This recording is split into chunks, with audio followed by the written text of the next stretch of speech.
छत्रपती संभाजीनगर शहरातील अत्याधुनिक bus port प्रकल्पाचे 28 ऑगस्ट 2019 रोजी भूमिपूजन झालं।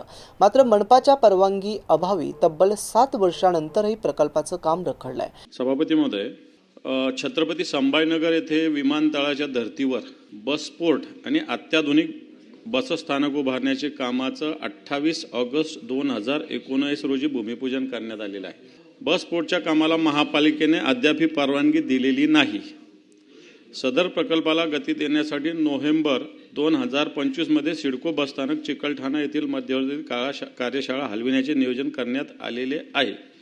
तसेच छत्रपती संभाजीनगर येथे विमानतळाच्या धर्तीवर बस पोर्ट आणि अत्याधुनिक बसस्थानक उभारण्याच्या कामाचे 28 ऑगस्ट 2019 रोजी भूमिपूजन करण्यात आले, परंतु अद्याप परवानगी दिलेली नसल्यामुळे दोन बसस्थानक आहेत सिडको आणि संभाजीनगर शहराचं 2019 पासून महोदय हे कामाच्याकडे मी आपल्या मार्फत राज्य सरकारचे लक्ष